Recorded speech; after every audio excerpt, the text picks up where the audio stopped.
И по поминати 18 години откривањето на случајот со 12 киндапирани македонци не е ниту во зародиш. Реагираат нивните семејства на одбележувањето на годишнината од овој трагичен настан во Тетовско непроштено. Властите ги кријат сите немили случаи од 2001 година и ја лажат јавноста дека преку законот за амнестија изгласан во собранието, случаите од војниот конфликт се затворени, вели Војо, синот на Крсто Гоговски, еден од киндапираните. Треба да се дојде до наредодавателите, кој што трансформираната кој се трансформира во политичка партија од 2002 длабоко заседната во институциите на државата, во сите пори, како во законодавниот, така во извршната власт, така и во судскиот совет, мислам во судскиот систем.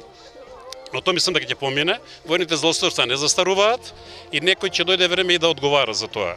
Ние повозрастните свесни сме дека после Втората светска војна и 40 години после завршување на војната негде од латиноамериканските земји војни злосторници се испорача овдека. Меѓутоа нас ако не боли тоа покаде што извршителите на наредодавачите имаше внатрешни непријатели, односно издајници на македонскиот род кои што соработуваа со нив. Има многу докази како со киднапираните македонци, радиостаниците кај убиените војници на Вејце, фамозното тргање на војниот полицискиот пункт од Карпалок 2 дена пред да помине војниот конвој, кој што требаше да биде во придружба со тенкови или транспортери, да отидат автобусите со камиони без придружба. Ми се чини дека клучниот проблем за македонскиот народ во овој момент е соработниците со овие извршители, соработниците со наредодавателите. Мислам дека не треба мирно да спијат, ова време ќе помине, ние ќе се бориме до крај, додека не ги реализираме, додека се најдат сите овие што ги споменав за да одговара за злосторствата што ги направија. Посмртните останки на Крсто Гоговски и Васко Михајловски и двајцата киндапирани од непроштено, 14 години беа во Институтот за судска медицина. Лани нивните семејства се одлучија да ги подигнат и да ги погребаат на селските гробишта. Во институтот има останки на уште двајца киндапирани, кои нивните семејства одбиваат да ги подигнат, а за уште 8 исчезнати нема ни трага ни глас. Од одборот на бранители велат дека властите имаат сознанија за целиот случај и вистината еден ден мора да ја откријат. И се надеваме дека нивните сознанија се пошироки од сознанијата на семејствата. За таа цел апелираме уште еднаш да они смогнат сили, пред све меѓупартиски, да дојдат до сознание, затоа што тоа најверојатно се знае. Значи, можат они да ги прикриваат, меѓутоа не можат вечно. Што побрзо агонијата им ја скратат на семејствата, тоа ќе биде подобро. Истакна Мари Најдов од одборот на бранители. Пред споменикот на киндапираните македонци букети свежи цвеќиња положија семејствата, роднините, пријателите на киндапираните, но и представници на здруженија, политички партии и разни организации. Се поклонуваме пред овие луѓе. Се поклонуваме пред Крсто, Цветко, Васко, Стојан. Се поклонуваме и пред секој оној чија што столица е празна, кој што ни недостига и кој што го немаме. За секој еден кој што ни беше одзеден, за секој еден кој што не е повеќе меѓу нас. Како што беше и пред некој ден за Ѓоко Лазаревски од Лешок, како што ќе биде и за многу други во други населени места, како што ќе биде и за многу и во наредните недели во август. Неколку кратки збора, браќа и сестри. Тука сме да го одбележиме моментот на оние кои што не се повеќе меѓу нас, на оние кои што не се живи. Тие треба да останат запаметени, но задача и обврска на живите е да живеат. Задача и обврска на живите е да ги спомнуваат и да не ги забораваат. Животот мора да проложи. Животот мора да проложи затоа што вие сте пирејот и ние сме пирејот. Ние сме пирејот кој што додека светот светува и додека векот векува ќе бидеме тука. Најпрвен секогаш едно големо сочувство до семејствата на тие кои што ние ги познаваме и кои што ги положија своите животи за нашата држава и за својата вера и татковина. И второ, тоа што имам да го кажам е дека како политичар Првите гласови сум ги добил во 6-та изборна единица, во Непроштено, во Тетово и во сите околни места, за да бидам пратеник во Република Македонија. И кога сум ветил за тие гласови да ги добијам и да добијам доверба, сум кажал дека некои работи можеме да ги пребродиме, но не треба да ги заборавиме. Случајот со киндапираните македонци познат како Непроштено, заедно со случаите водствено на затворање на Липковската брана и малтретирање на мавровските работници не добија судска завршница, откако престанаа кривично да се гонат одговорните за овие предмети, по изгласаната амнестија во собранието во 2011 година. Ноќеска половина час по полноќ во угостителски објект на улица ЈНА во Тетово, полициски службеници на СВР Тетово лишиле од слобода двајца жители на тетовското село Порој на возраст од 20 и 25 години и 39 годишник и 41 годишник од Тетово, поради тоа што еден час претходно физички нападнале 34 годишен жител на Тетовско Джепчиште, вработен во објектот. Сите четворица биле задржани во полициската станица Тетово и по целосното документирање на случајот. Против нив ќе биде поднесен соодветен поднесок. Во гостиварското село Пожаране вчера вечер околу 23 часот и 20 минути. Лишен од слобода е 53 годишникот ова село, кој околу 19 часот најпрво вербално се расправал со неговиот 72 годишен соселанец, а потоа испукал еден куршум од ловечка пушка.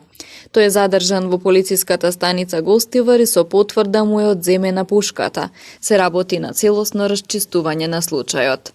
Од СВР Тетово информираат и дека 58 годишен гостиварец вчера пријавил дека во периодот од 20 до 23 јули годинава заталкан куршум го оштетил неговото патничко возило Volkswagen Golf Caravan со гостиварски регистерски таблици. Оштетувањето го забележал вчера додека го паркирал возилото пред негова работилница на улица ЈНА во Гостивар. Извршен е увид. Инаку полициските службеници на СВР Тетово и оваа недела продолжуваат со засилени сообраќајно-контролни активности на подрачјето и посебно во Тетово и во Гостивар. Вчера на Тетовското подрачје вкупно откриени и законски санкционирани се 33 прекршоци. Најмногу од нив, односно 12, се однесувале на непрописно, односно погрешно паркирање. Покрај ова откриени се и 5 возачи кои не ја прилагодиле брзината на движење, 4 возачи почетници кои не се придржувале на законските ограничувања, 3 кои управувале без положен возачки испит и валидна дозвола и други. Констатираните прекршоци биле заокружени со 10 прекршочни, 19 мандатни платни налози и 4 писмени опомени, информираат од СВР Тетово. Денес во село Вејце, градоначалничката на општина Тетово Теута Арифи направи увид во работите околу реконструкцијата на покривот на основното училиште Рилиндија. Санацијата на покривот, но и поставувањето на урбаната опрема во дворот на училиштето се дел од работите кои се завршени со средства од буџетот на општина Тетово, кои се доделува на училиштата и се остава самите да располагаат и да вложуваат онаму каде што е најпотребно. Значи, денеска сме во местноста Вејце, за да ги посетиме работите кои се одвиваат во училиштето тука. Значи, комплетно е реконструиран кровот на училиштето, значи клупите и се друго. Значи, ќе се заврши до крај на август со целосна реорганизација, значи, на училиштето. Сакам да им дадам признание на директорите на училиштата, кои со многу одговорно се однесуваат токму кон фондовите и кон буџетите на општината и сите овие зафати фактички ги реализираме со наше буџетирање. По 10 години успешна работа во резбарството и иконографијата, вчера младиот уметник, тетовецот Мирче Аврамовски, ја одржа својата прва изложба во Уметничката галерија во Тетово. Таму ги прикажа своите 40 дела, изрезбани и насликани на орево дрво. Иконографија цела од појче видој на иконографија со боја и со дрво. Се работи за православни? Да, православни. И Троручица, Хилиндарска, поќе иконе што се таки. Колку време ги работиш овие дела, да не кажеш, што се тука изложили? Од месец до 3 години. 3 месеца.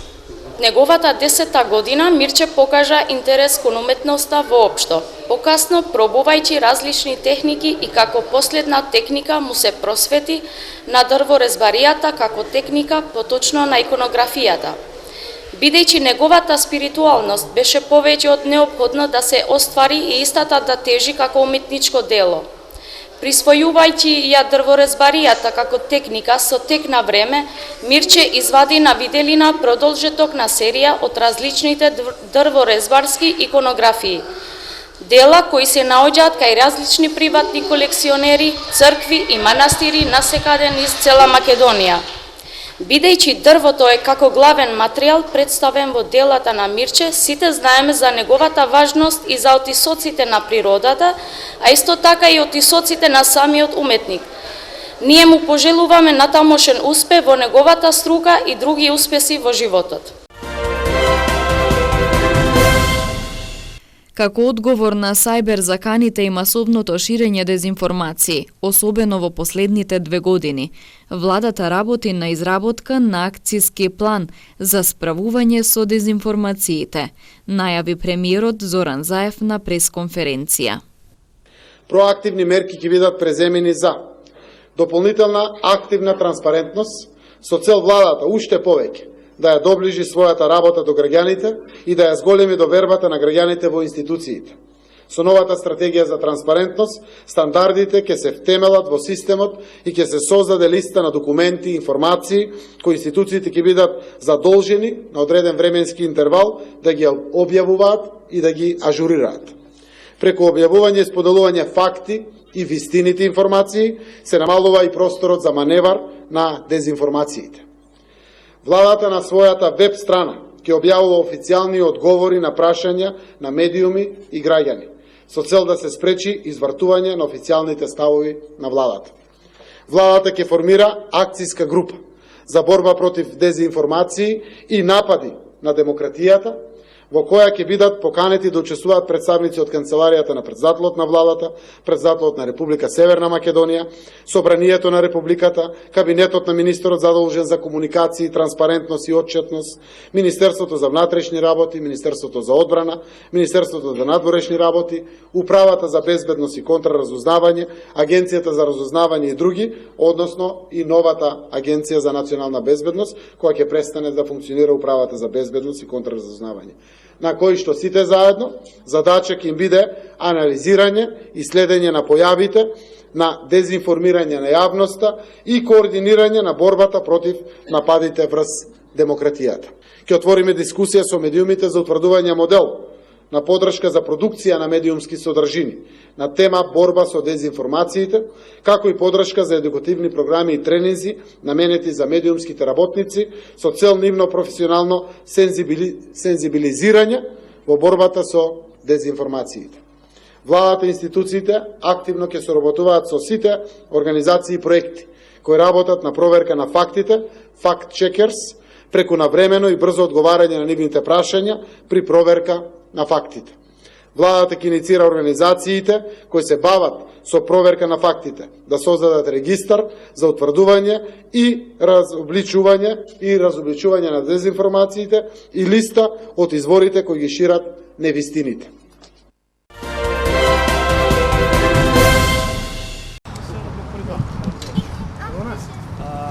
Danas sam odgovarao u poziv specijalnog suda, znači kao sumnjičan. Služio sam pravo koje mi da zakon na silence, remain silence. S ovom sam završio moj zadatak prema moje obligacije. Nisu mi dali konkretne, ja bih rekao, informacije ono od čega toga.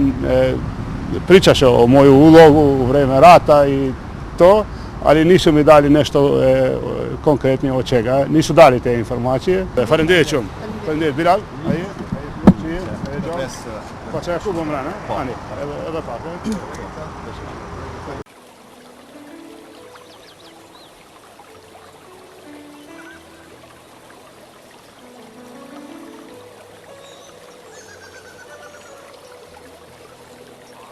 Времето денес беше променливо облачно со сончеви периоди, со услови за слаб локален дожд. Дуваше умерен северен ветер.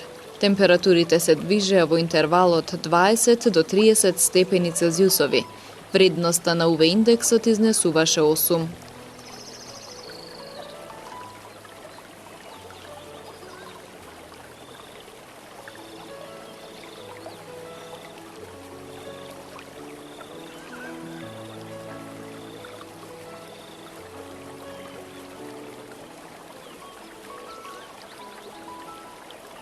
Утре не очекува сончево време со мала до умерена локална облачност. Ќе дува слаб ветер од променлив правец.